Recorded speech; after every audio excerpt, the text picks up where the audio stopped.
Adopting the policy of containment. The Marshall Plan was a plan to rebuild war-torn Europe to prevent the spread of communism, facilitate global trade and free markets, and encourage European peace. The U.S. gave $13 billion to European nations in the Marshall Plan. The Marshall Plan ended in 1951. Many argue it was successful as it helped European economies grow, prevented the spread of communism, and eventually helped lead to European integration.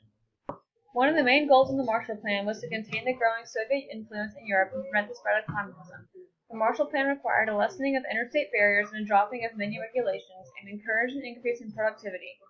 Marshall Plan aid allowed the nations of Western Europe to relax austerity measures and rationing. The communist influence on Western Europe was greatly reduced, and throughout the region, communist parties faded in popularity in the years after the Marshall Plan. The Truman Doctrine was first announced to Congress by President Harry S. Truman. He pledged to contain Soviet threats to Greece and Turkey. 1947 American policy of providing economic and military aid to Greece and Turkey because they were threatened by communism. The Truman Doctrine informally extended to become the basis of Cold War policy of containment. The Truman Doctrine won the support of the Republicans who controlled Congress and $400 million in American money, but no military forces were sent to the region. Communism in China. The Communist Party of China was formed in 1921. Mao Zedong took control in 1927 and led a revolution. The Communist Party took control of the country in 1947.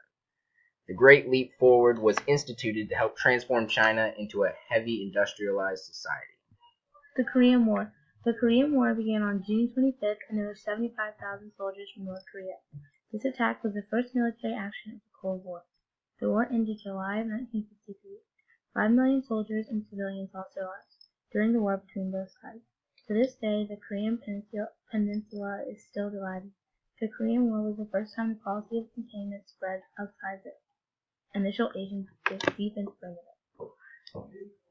Commitment to Europe. The United Nations formed NATO to stop the spread of communism to Western Europe from the Soviet-controlled nations of Eastern Europe. In response, the Soviet Union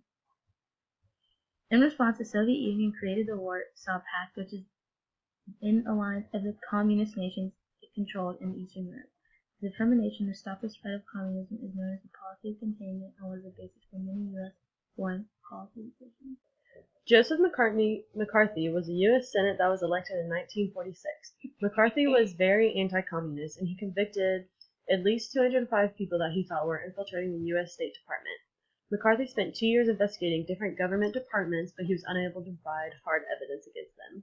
The domino theory explained that a political event in one country will cause similar events in neighboring countries. The United States used this theory to justify its support of a non-communist regime in Asia between South and North Vietnam. They believed that communism in North Vietnam will trickle down, like a domino, into South Vietnam. Adopting the policy of containment would be imperative for many reasons, as would also put a stop to the spread of communism throughout the world as it would eventually reach America.